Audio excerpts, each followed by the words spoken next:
Bonjour mes frères et sœurs dans le Seigneur.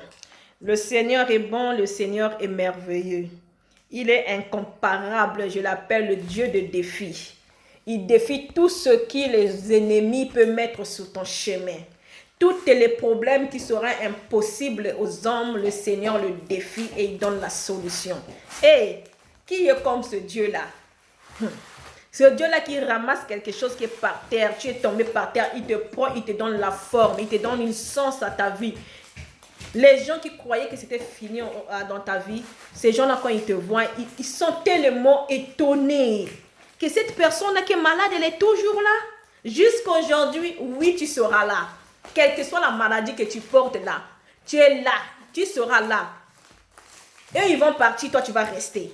Parce que ta vie se tient entre les mains de l'Éternel. Et c'est lui seul qui va ordonner, à donner l'ordre de te dire maintenant, ton temps dans ce monde, c'est fini, tu dois partir. Comme il avait ordonné dans la vie de Lazare, Lazare sort du tombeau. C'est Dieu qui ordonne dans notre vie et c'est seulement la foi. C'est pour ça que chaque sujet que je viens d'abord, avant que je rentre dans mon sujet, je parle de la foi. Ma soeur, c'est ta foi qui va déterminer toutes les choses que tu passes dans ta vie. C'est ta foi qui va déplacer les montagnes. C'est ce que toi tu crois. Ce n'est pas ce que les médecins peuvent dire. Ce n'est pas ce que les hommes peuvent dire. Ce n'est pas ce que toi tu peux voir dans ton miroir. Tu vas te regarder, oh je suis mince. Je suis malade, il y a des problèmes qui ne vont pas. Même ça ne va pas. Le Seigneur, c'est lui qui détient ta vie. Donc, je vous fortifie aujourd'hui de prendre courage, de vous lever et de proclamer, de déclarer, de prier, d'intercéder.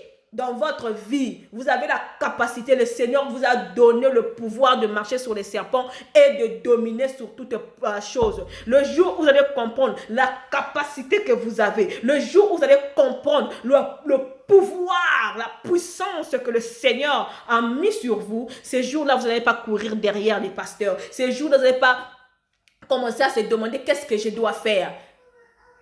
Donc, c'est pour ça que je voulais vous fortifier dans ce petit message de prendre courage, de ne pas abandonner. Le Seigneur est là, il est là, il est là. Il ne dort pas. Ce n'est pas que le Seigneur ne t'a pas abandonné. C'est que toi, tu crois. Peut-être qu'il fallait que je puisse recevoir ce problème, la solution ce mois-ci. Mais le Seigneur a vu, la solution n'est pas pour ce mois-ci. La solution est pour le mois prochain. Mais alors, attends. Aie la patience d'attendre, de continuer à persévérer et attendre, car dans la Bible, dans la Habakkuk, la parole de Dieu dit, même si la promesse de l'Éternel tarde, attends-la, il s'accomplira certainement. Alors attends, ça arrive.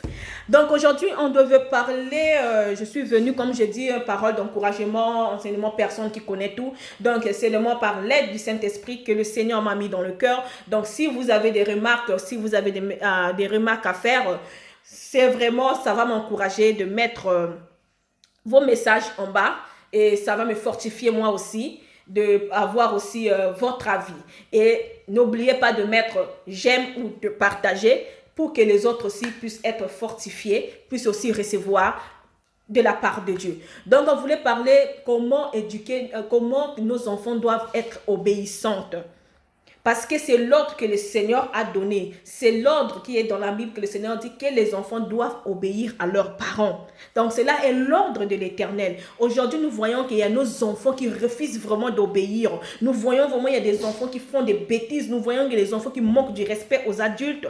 Nous voyons des enfants qui veulent commander tout à la maison. Les enfants vraiment qui se mettent devant leurs parents, vraiment, vous êtes en train de demander, est-ce que ces enfants-là vraiment sont des humains?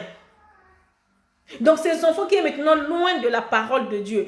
Je voulais d'abord commencer à parler parce qu'il y a comment punir un enfant, comment parler à un enfant. Parce que pour venir parler de ça, je voulais d'abord parler de l'obéissance. Parce que si un enfant est obéi, automatiquement, vous allez savoir comment maintenant éduquer votre enfant.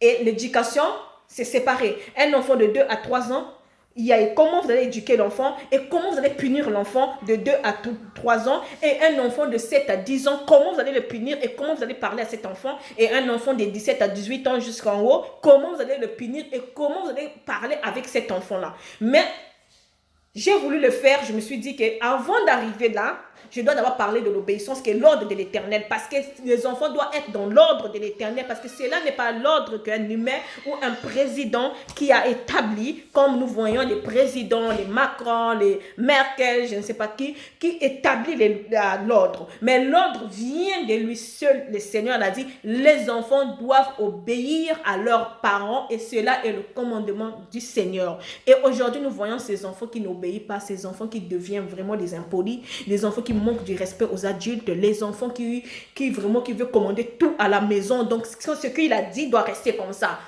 Donc, vous ne changez pas. Et donc, ça veut dire, vous les parents, vous devez accepter. Et ces parents-là aussi le font. Ils cèdent. Ils cèdent à ce que les enfants sont en train de dire. Nous voyons aussi, il y a des émissions qui sont en train de passer même à la télévision. Une mère qui a fait ses enfants. Le Seigneur t'a donné la capacité d'avoir des enfants. Il t'a mis le pouvoir, il t'a donné la responsabilité et tu dois être au-dessus de cet enfant-là. Mais c'est l'enfant qui devient au-dessus de toi et toi tu deviens en bas. Au moment que c'est toi qui dois prendre les règles de jeu. Et ces enfants-là, ils prennent le commande à la maison. Et il y a des parents, il y a d'autres parents qui ont fait des études, qui viennent montrer aux parents qui ont fait leurs enfants, comment éduquer leurs enfants, comment parler à leurs enfants. Cela est inacceptable. Cela est vraiment impossible. Impossible. On ne doit pas accepter ces choses parce que vous avez la capacité. Si cette dame a fait des études, je ne sais pas où elle a fait des études, comment parler à des enfants, toi tu as fait des études que le Seigneur a déjà mis en toi. Tu as la capacité, toi qui as porté 9 mois ton enfant dans le ventre, tu as la capacité et le pouvoir sur cet enfant-là. Mais on le rate cette capacité-là parce que nous n'amenons pas nos enfants selon la Bible et selon l'ordre de l'Éternel. Et nous voulons que maintenant que nos enfants nous respectent. Comment ils vont respecter si cela est l'ordre de l'Éternel? Et si cela est l'ordre de l'Éternel, parce que même la Bible nous dit, chaque chose doit avoir sa place. Ce qui est à César est à César, ce qui est à Dieu est à Dieu. Comment la parole de Dieu dit que les enfants doivent respecter leurs parents, cela est l'ordre de l'Éternel. Mais nous les parents, nous n'amenons pas nos enfants selon la parole de Dieu. Nous ne voulons pas pratiquer la parole de Dieu dans la vie de nos enfants. Nous ne voulons pas enseigner nos enfants cette éducation-là. Cette promesse que le Seigneur nous a promis, il nous a dit que nous devons faire donner à nos enfants. Et c'est pour ça que vous voyez qu'il y a des catastrophes partout. Et surtout, nous voyons, surtout c'est dans l'âge où les enfants commencent ces choses, c'est à partir de l'âge de 2 à 3 ans, où nous voyons dire que les enfants commencent à vouloir vraiment maintenant commander, à tenter leurs parents, donc à essayer vraiment, ils commencent à faire des bêtises, il y a le manque du respect, il y a l'enfant qui veut commander tout à la maison, surtout un enfant en bas âge, qui a déjà 1 an, 2 à 3 ans. Vous voyez même les parents qui disent que c'est normal. Ah, elle est pour lui petite, donc elle ne comprend rien. C'est là l'erreur. Cet enfant-là, à cet âge-là, vous devez déjà le montrer comment un enfant doit se comporter. Et si c'est une bêtise, il faut le dire, c'est une bêtise. Et il y a des parents qui laissent comme ça. Ils laissent les enfants faire. Non, quand elle va grandir, elle va comprendre. Et ces enfants-là, surtout, ils commencent à produire ces choses-là. C'est quand ils commencent à côtoyer d'autres enfants. À l'école, ou bien dans les milieux des autres enfants. Un enfant qui est en train de faire des choses, il est parti chez son copain. Un enfant qui est en train de faire des bêtises, sa mère trouve ça normal. Sa mère ne l'engueule pas. Et cet enfant, quand il rentre chez lui, ou bien chez lui, elle fait la même chose qu'elle a vu que son ami a fait. Elle fait à la maison. Et sa maman aussi ne dit rien du tout. Et cet enfant, quand il va grandir, il va avoir un certain âge. Elle va commencer à faire les mêmes bêtises qu'elle faisait au moment où sa maman, quand elle faisait, elle ne l'engueulait pas. Et cette maman commence à engueuler l'enfant, comme ça dit que non, ce n'est pas normal. Ça veut dire votre enfant va voir. Il vous comprend même pas. Elle se demande même la question, mais pourquoi maman m'engueule? Au moment où j'étais en train de faire ça, maman ne m'engueulait pas. Et toi, la maman, quelle est la raison que tu vas voir? Non, maintenant à cet âge-là, elle ne peut plus encore faire ça. Ça, quand elle faisait ça, elle était petite, mais à cet âge, elle ne pouvait pas encore faire ça. Quelle éducation nous sommes en train de donner à nos enfants? Même nous-mêmes, nous ne connaissons pas la parole.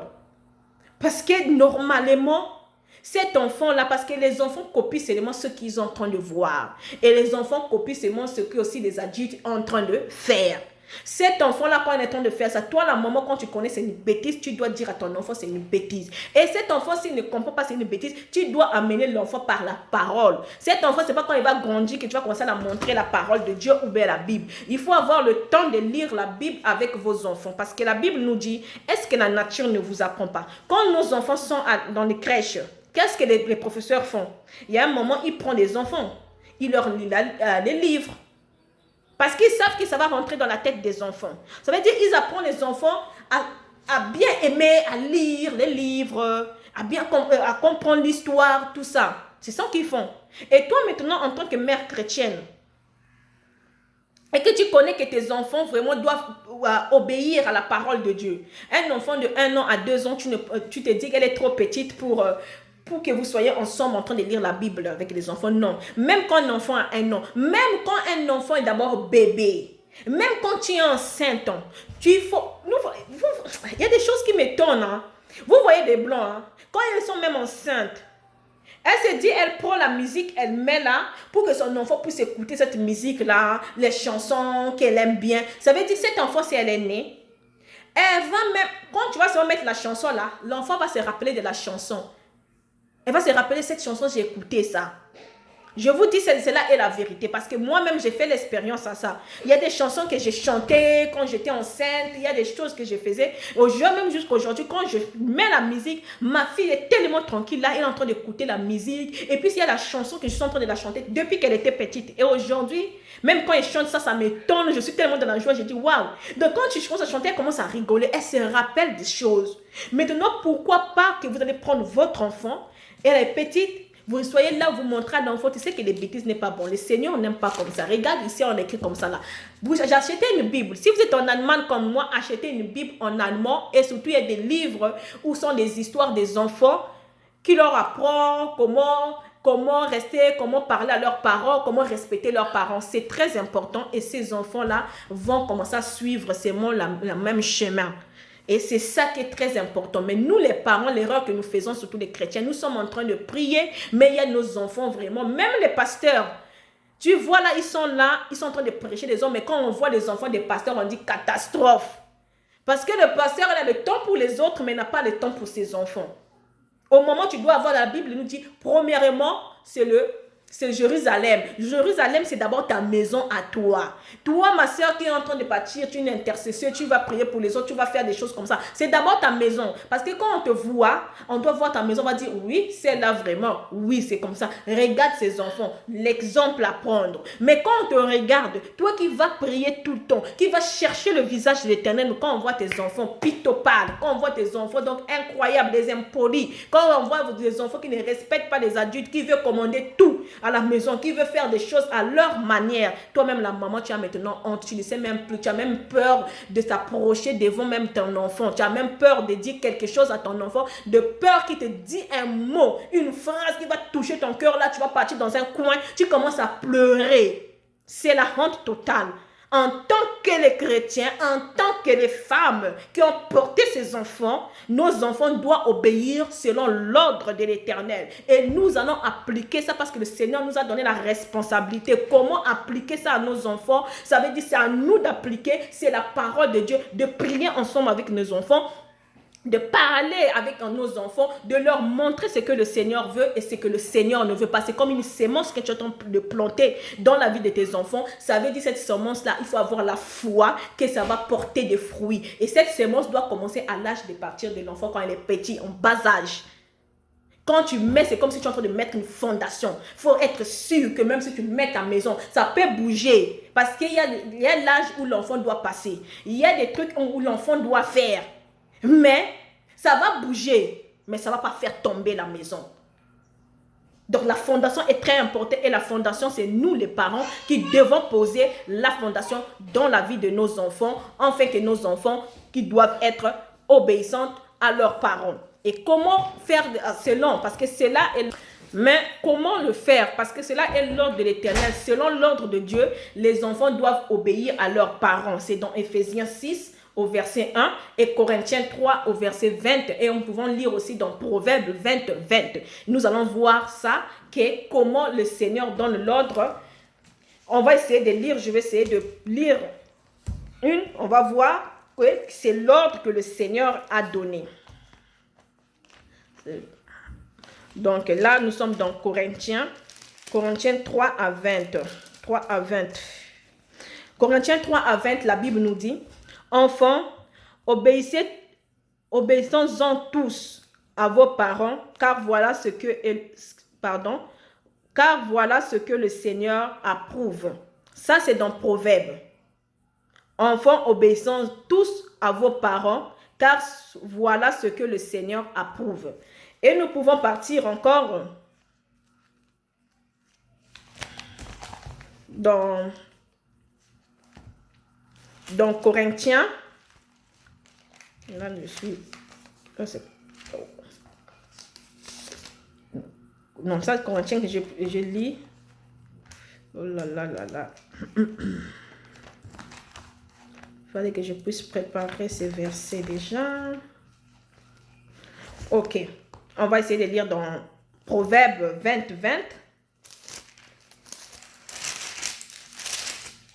Proverbe 20 nous dit, « Si quelqu'un maudit son père ou sa mère, il verra sa vie éteindre comme une lampe dans le ténèbre. » Amen. Donc nous voyons là que vraiment cela est l'ordre de Dieu, parce que vous pouvez le lire encore dans Deutéronome, parce qu'il y a plusieurs versets, il peut y en avoir 4 ou 5. Où on parle seulement comment le Seigneur donne l'ordre, les enfants doivent obéir à leurs parents, parce que Dieu veut que les enfants obéissent à leurs parents, et cela que le Seigneur a ordonné. Donc ma soeur, si tu vois dans la maison que ton enfant n'obéit pas, si tu vois dans la maison que ton enfant vraiment, dans tout ce que j'ai dit, il devient un enfant impoli, manque du respect, même un petit enfant, vraiment il est temps vraiment de prier, il est temps de prendre conscience, il est temps vraiment de chercher le visage de l'Éternel, il est temps vraiment d'aller chercher vraiment la face de Dieu pour ton enfant, de prier, de prier vraiment l'Éternel et de dire au Seigneur, Seigneur, maintenant j'avais pas mis ta parole en pratique, je savais pas Seigneur, mais aujourd'hui je sais que c'est ton ordre, c'est pas l'ordre d'une autre personne, mais c'est l'ordre de l'Éternel. Comment mon enfant n'arrive pas à respecter cet ordre? Peut-être c'est la faute de la maman, peut-être c'est la faute des parents, que vous avez raté le début, que vous ne prenez pas le temps de parler avec vos enfants, vous ne prenez pas le temps d'enseigner vos enfants, vous ne prenez pas le temps de lire la Bible ensemble, vous ne prenez pas le temps de prier ensemble. Et si vous ne prenez pas le temps avec les enfants, ces choses peuvent arriver parce que l'ennemi va attaquer, parce que l'ennemi va prendre le contraire de ce que le Seigneur veut. Parce que le Seigneur veut que votre enfant puisse réussir, que vos enfants soient des bénédictions, et l'ennemi viendra pour mettre la désobéissance dans la vie de vos enfants. Parce qu'un enfant qui obéit est un enfant qui est béni, un enfant qui est obéissante, c'est un enfant sauvé de la malédiction. Donc le contraire de la bénédiction est la malédiction, et la malédiction va rentrer dans la vie de l'enfant, et la malédiction va rentrer totalement dans la vie, dans votre maison. Et là, c'est nous que nous voyons les maisons des chrétiens, une maman qui est en train de prier tant des années, il est en train de prier, mais sa maison, il chauffe que le feu. La maison, il n'y a que des problèmes, il n'y a pas la tranquillité. Cette maman qui commence à se poser des questions, mais qu'est-ce qui ne va pas? Qu'est-ce qui ne va pas? C'est parce qu'il manque quelque chose. C'est pour ça, avant de partir de gauche à droite, la Bible nous dit, nous devons faire l'examen de la conscience. Quand tu vois des choses qui passent dans ta vie, quand tu vois des choses qui passent dans la vie de ton enfant, essaie de prendre le temps, essaie de réfléchir, essaie de retourner en arrière, de chercher à savoir qu'est-ce qui ne va pas, qu'est-ce que j'ai raté, qu'est-ce que je dois faire, de poser la question au Seigneur, qu'est-ce que je dois faire pour mon enfant, de ne pas abandonner de cet enfant-là comme les autres parents qui font, ah, si elle va partir, surtout quand l'enfant a 17 ans, si elle va partir, qu'elle a qu'à partir, cet enfant me chauffe la tête, tu commences même à faire que tu te loignes de cet enfant-là, ça sera la paix. Non, ma soeur, tu n'auras pas la paix. Tu auras la paix peut-être parce que cet enfant est parti. Mais il faut savoir que tu rendras compte au Seigneur parce qu'il t'a confié ses enfants. Et toi, la maman, tu as raté de faire. Toi qui pries, mais tu as raté de faire des choses que tu devais faire dans la vie de cet enfant. Et si cet enfant-là, aujourd'hui, n'arrive pas à faire quelque chose dans la vie, c'est à cause de nous, les parents. Parce que cet enfant sera un enfant de malédiction. C'est pour ça que nous voyons des enfants aujourd'hui, des jeunes enfants qui sont vraiment intelligents. Quand tu vois l'enfant intelligent, mais cet enfant ne peut pas faire des études. Cet enfant qui devient délinquant. Cet enfant qui commence commence à fumer, cet enfant qui commence à boire, un enfant qui commence à traîner partout, un enfant vraiment qui n'aime plus l'école, un enfant qui a maintenant des problèmes. Donc, sortez des problèmes. C'est à nous les parents, c'est vraiment nous les parents vraiment de prier et de savoir pourquoi je suis venue sur cette message-là, parce que vraiment, moi aussi, je suis mère. Et vraiment, quand je regarde, je commence à regarder mes enfants, je me pose parfois des questions, je dis, Seigneur, pour mon enfant comme ça, je cherche le visage de l'Éternel, je prie pour l'Éternel. Et c'est là où j'ai eu la révélation, j'ai dit que nous, en tant que mère, on met les enfants au monde, on est tellement contente, mais il y a des choses qui nous échappent, il y a des choses que nous devons faire que le Seigneur veut qu'on fasse, mais parfois on rate. Et quand cet enfant commence à grandir, il y a maintenant des problèmes dans la vie de l'enfant, tu ne peux pas savoir, peut-être tu as raté comme ça là, peut-être toi-même la maman passait comme ça. Donc ça veut dire qu'il faut prendre le temps. C'est pour ça que je me suis dit que je viendrai partager avec mes soeurs vraiment pour que nos enfants soient obéissants, comment nous allons aider nos enfants à être obéissants, parce que c'est pour ça que j'ai dit un enfant qui obéit, c'est un enfant qui est sauvé de la malédiction. Et comment nous allons arriver à là? C'est dans la prière que nous devons toujours prier, comme je venais de dire, avec nos enfants. Nous devons faire la prière parce que le Seigneur nous a donné la responsabilité de nos enfants, de prier. Chaque enfant, de prendre le temps pour ton enfant de prier, ma soeur. Il faut prendre le temps dans la maison de prier pour tes enfants. Les enfants que le Seigneur t'a donnés, même que ce soit le mariage. Aujourd'hui, je parle des enfants. Mais même que dans ton mariage, même dans tes finances, il faut prendre le temps. C'est vrai pour aller voir les pasteurs, mais en toi, c'est ta foi à toi. Il faut prendre le temps de prier. Il faut prendre le temps de demander à Dieu, Seigneur, pourquoi comme ça ne va pas? Pourquoi comme ça ne va pas? Pourquoi comme ça ne va pas? Pourquoi ma vie comme ça? Pourquoi mes enfants, Seigneur? Les enfants sont des bénédictions. Mais Seigneur, tu m'as donné les enfants. Mais pourquoi mes enfants n'arrivent pas à m'écouter? Pourquoi mes enfants sont devenus comme ça? Pose les questions au Seigneur, car il a dit, cherchez et vous trouverez, frappez et je vous ouvrirai, demandez et je vous donnerai. Cette parole est la vérité. Demande à Dieu. Qu'est-ce que, Seigneur, peut-être il y a quelque chose que moi, peut-être la maman, j'avais fait, que peut-être j'avais pas eu le temps, je me suis repentie, mais j'avais oublié, peut-être de ne pas me repentir pour ce problème-là. Ça arrive. Demande à Dieu, prie à Dieu. Continuez pas seulement pour un jour, mais chaque jour de ta vie, prends le temps de prier pour chacun de tes enfants et que le Seigneur puisse te révéler qui est ton enfant, qui sont tes enfants. Le Seigneur te révèle tes enfants parce que mes enfants sont des bénédictions que le Seigneur m'a donné. Mes enfants doivent réussir. Ou moi, je me suis arrêtée, mes enfants doivent aller loin parce que je connais le Seigneur. Peut-être moi, quand j'ai fait des enfants, je ne connaissais pas le Seigneur, mais le Seigneur m'a gardé. Il m'a gardé. Même quand j'étais enceinte, je ne connaissais pas ce Dieu-là. Mais ce Dieu-là, quand je suis enceinte, il a gardé mon enfant, il m'a protégé. Cet enfant est né en bonne santé. Je ne connaissais pas ce Dieu-là. Ce n'est pas aujourd'hui que je connais ce Dieu qui a permis que cet enfant puisse naître et que cet enfant commence à me manquer. Cet enfant commence à être délinquant. Cet enfant commence à fumer. Cet enfant qui veut rien entendre. Cet enfant qui veut même plus les études. Non, non, je ne l'accepterai pas. Oui, il faut dire à le Seigneur, non, je ne vais pas accepter. Seigneur, tu dois me montrer. Seigneur, parle-moi. Montre-moi qu'est-ce qui ne va pas. Qu'est-ce que j'ai raté? Qu'est-ce qui s'est échappé dans mes yeux? C'est normal de demander à ton Dieu qu'est-ce qui ne va pas, qu'est-ce que tu as raté, et le Seigneur va te révéler afin que tu puisses prier. Prends le temps de prier avec tes enfants, surtout quand ils sont en bas âge. Si tu as des enfants en bas âge, gloire à Dieu, c'est le moment vraiment de prier avec tes enfants. S'ils ont déjà dépassé un peu l'âge, il n'est jamais trop tard avec le Seigneur. Le Seigneur demande à ces dieux-là, où toi tu n'arrives pas à faire, que le Seigneur va toucher le cœur de cet enfant-là, que le Seigneur, le sang de Jésus, va couvrir cet enfant-là dans les puissances du ténèbre qui amène mon enfant loin de ma présence, qui veut que mon enfant puisse m'haïr. Moi je sais, quand ma mère est en train de me parler, elle me disait, tu sais que parfois il y a des choses que tu faisais quand tu étais petite, mais je me posais des questions. Je me disais, mais pourquoi comme ça? Pourquoi comme ça là? Mais ma mère m'avait révélé quelque chose. Elle était tout le temps là. Elle disait, Seigneur, toi qui m'as donné cet enfant-là, dans la souffrance où j'étais. Seigneur, mais j'ai gardé cet enfant-là. Seigneur, qu'est-ce qui ne va pas avec mon enfant? Qu'est-ce qui ne va? Ma mère n'a jamais arrêté. Ma mère continuait à prier. Ma mère continuait à prier. Même quand elle était là, quand elle me voyait faire des choses, quand elle peut-être me voyait, elle disait, le sang de Jésus pour se toucher cet enfant-là. Tu sais, Là, aujourd'hui, je glorifie ma mère parce qu'elle est encore vivante. Je dis merci au Seigneur parce que ma mère, elle est vivante pour me parler de ces choses-là. C'est pour ça que je vous dis, la prière d'une mère va changer la vie d'un enfant. La prière d'une mère change la vie des enfants. Parce que si aujourd'hui, moi, je suis là, je suis en train de parler, je dis merci Seigneur parce qu'à travers ma mère, le Seigneur, ma mère qui n'a pas arrêté, et le Seigneur agit dans la vie de ma mère. Et moi, aujourd'hui, je suis comme je suis là aujourd'hui, de parler de la gloire de Dieu. Alléluia. Ce Dieu-là, il est merveilleux, mes sœurs. Parce que quand je regarde, je dis, peut-être je ne devais pas être dans ce monde. Quand je regarde, je me dis, peut-être je devais être qui. Mais le Seigneur a fait que je sois comme je suis là aujourd'hui, de vous parler de la gloire de Dieu. C'est à cause de ma mère, à cause de ma mère, à cause de sa persévérance, à cause de la prière, qu'elle n'a pas cessé de prier à Dieu. C'est pour ça que je vous dis, mes frères et sœurs, continuez à prier, n'abandonnez pas. Le Seigneur ne vous abandonnera pas. Quel que soit votre enfant, comment il est devenu drogué, il est devenu je ne sais pas quoi. Peut-être on a enceinté. Maman, n'abandonne pas ton enfant. Parce que moi, je sais que ma première fille, je l'ai fait tellement, j'étais tellement encore jeune. J'ai fait des études. Ma mère voulait que je fasse des études, mais à mon âge, je suis tombée enceinte. Ma mère ne m'a pas abandonnée. N'abandonnez pas vos enfants. Tu peux être en colère parce que c'est normal. Tu as regardé l'avenir de ton enfant, tu voulais comme ça. Mais à travers toi, le Seigneur va faire. Et aujourd'hui, je suis une grande témoignage. Aujourd'hui où je suis, c'est pour ça que je vous dis, n'abandonnez pas.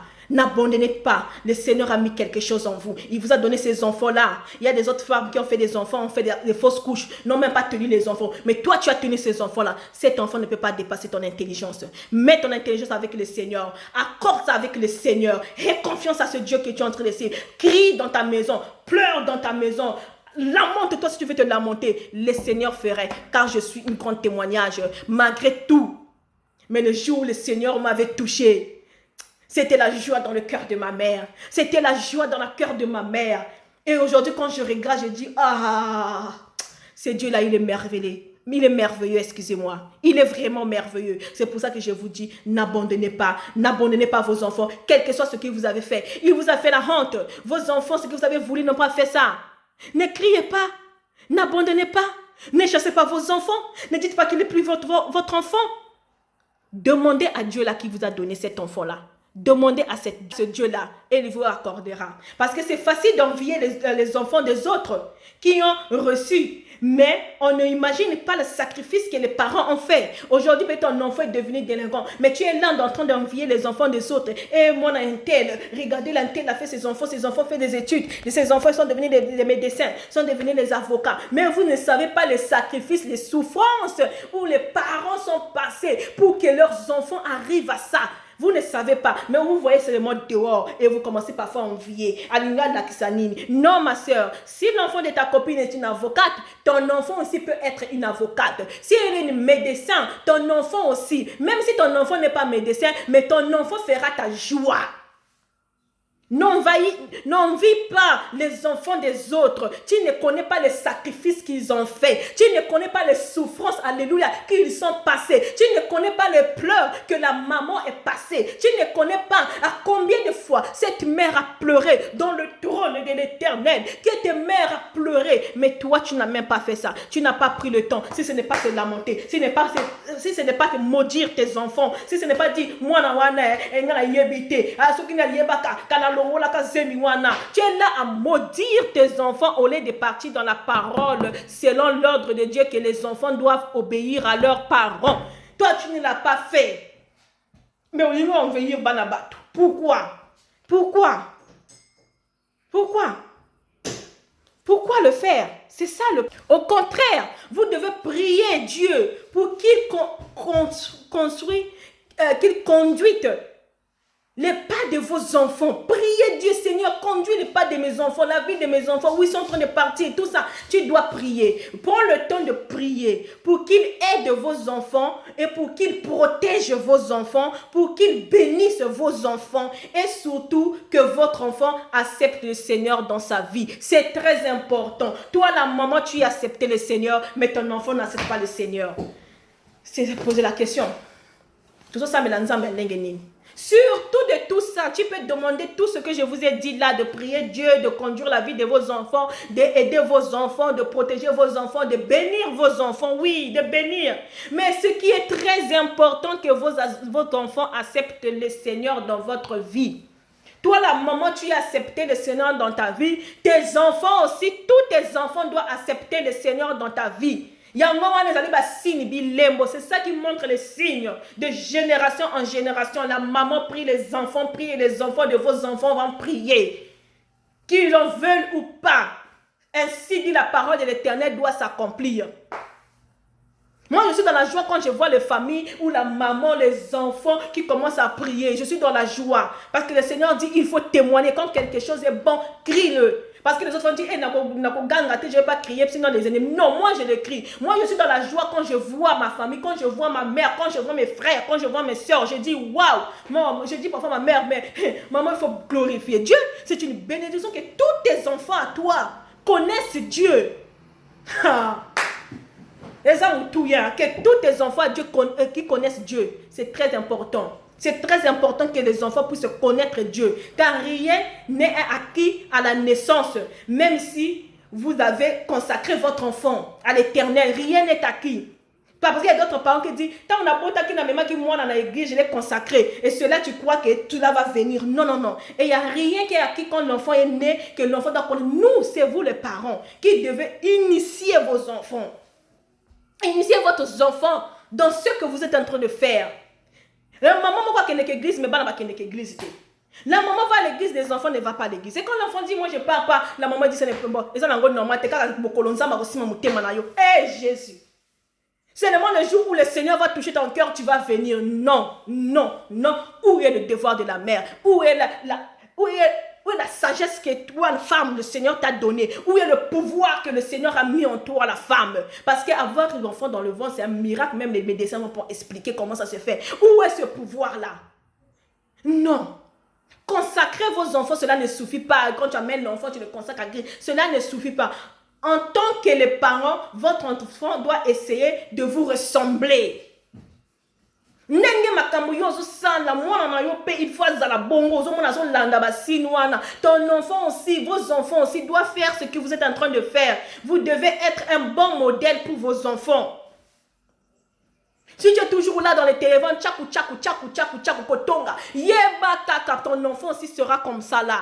Et elle sera seulement là pour parler des autres. Tu es là d'envier les autres. Tu es là toujours. Ton enfant aussi sera là pour envier les autres au lieu de passer le temps qu'il se consacre à les études, afin qu'il puisse réussir. Il est là pour les gens qui ont consacré leur vie dans les études. Et quand ils ont réussi, ton enfant aussi sera seulement là à être jalouse. Et toi, la maman, parfois tu oublies, tu ne comprends pas pourquoi moi, tu ne comprends pas. C'est toi la maman. Et tu commences à aller chercher des sorciers dans la famille. Tu commences à aller chercher, non, tata, moi aussi. Et moi, je crois que c'est mon homme. Et la famille de mon mari. Oh, la famille de ma femme. Vous commencez à se chamailler dans la maison, papa et maman, jusqu'à partir même en divorce, parce que vous êtes en train de chercher les sorciers qui ont fait comme ça dans la vie de vos enfants. Et vous êtes les responsables de l'éducation de votre enfant. Et surtout de la parole de Dieu. Si vous les mettez en dehors, vraiment, c'est ça qui va arriver. Vous ne pouvez pas demander à un enfant à être impoli si vous, la maman, vous êtes impoli. Il y a des mamans d'autres qui disent, mais il faut être poli. Mais yo, maman, vous êtes impoli. Tu demandes à ton enfant d'être poli, comment? Tu demandes à ton enfant d'être calme. Mais au moment où la maman, tu es vraiment, je ne sais pas, tu es comment. Mais tu demandes à l'enfant d'être calme ou bien patient. Un enfant doit être, tu dis à ton enfant, tu dois être doux. Mais si vous êtes colérique, vous-même, vous êtes colérique, mais vous demandez à l'enfant d'être doux. Ou tu demandes à l'enfant de ne pas boire, mais toi, la maman, tu bois. De ne pas fumer, yo, maman, aussi fumer. Tu demandes le contraire de ce que toi, la maman, tu es en train de faire. Tu demandes à ton enfant et tu donnes l'exemple. Si moi, je suis comme ça,